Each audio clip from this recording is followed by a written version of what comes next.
The Lord be with you. And with your spirit. A reading from the Holy Gospel according to Matthew. Glory to you. At that time, Jesus was led by the Spirit into the desert to be tempted by the devil. He fasted for 40 days and 40 nights, and afterwards he was hungry. The tempter approached and said to him, "If you are the Son of God, command that these stones become loaves of bread."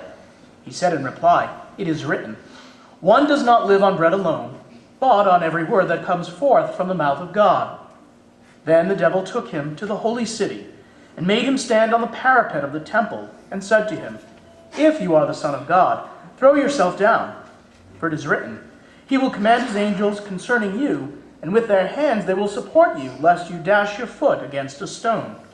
Jesus answered him, 'Again it is written, you shall not put the Lord your God to the test.' Then the devil took him up to a very high mountain and showed him all the kingdoms of the world and their magnificence.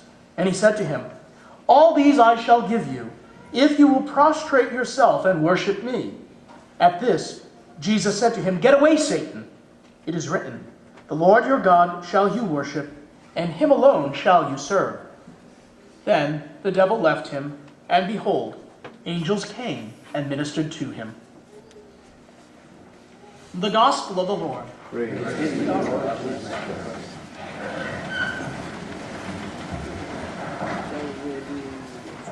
We begin our Lenten journey with extreme conditions. Two examples of extremity.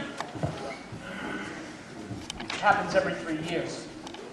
And it's good for us to reflect a little bit about what those extreme conditions really mean.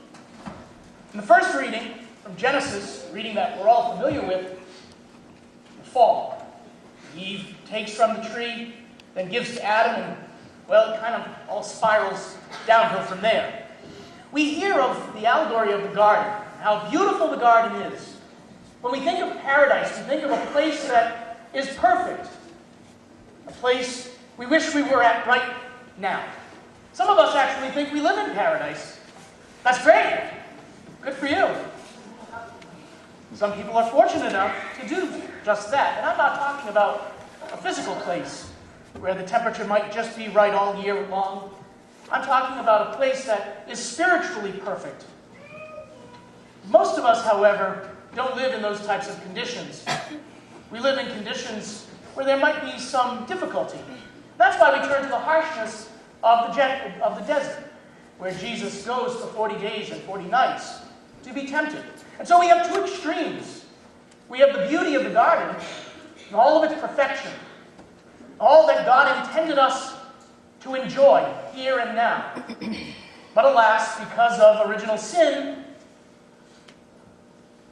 we get stuck sometimes with the desert. Now, wherever we live, that's really not the focus of my homily today.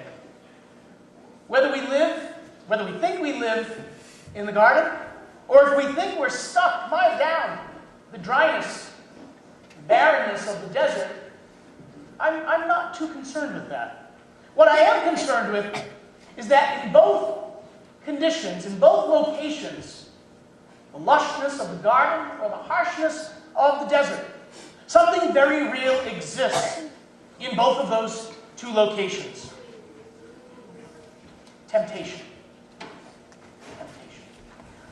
I like the word temptation, but I would like to use the word or the phrase peer pressure, because I think that it better sums up what we might experience, whether we live or whether we think we live in the beauty of the garden, or if we live in the harshness of the desert. Peer pressure.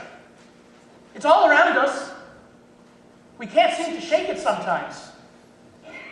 It starts with a seemingly insignificant phone call. Your neighbor telephones, and you start chatting. And the chatter then turns to idle gossip. The idle gossip turns to slander. Peer pressure. Instead of letting the idle chatter turn to gossip, we're challenged to build that person who is in need up. But, Father, I was recently told, it only started because I was commenting on her new shirt. And afterwards, I felt as if I was ripping her apart. Temptation, peer pressure, it's real. It's everywhere.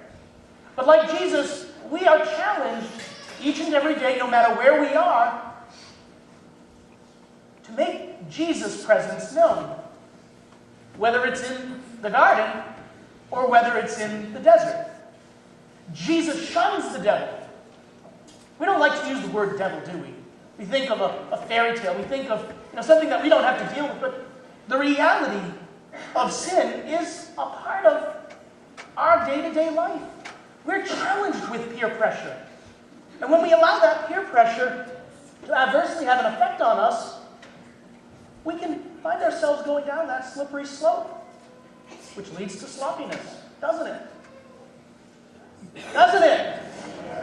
Peer pressure is a real thing. It's not something just for people of a certain age.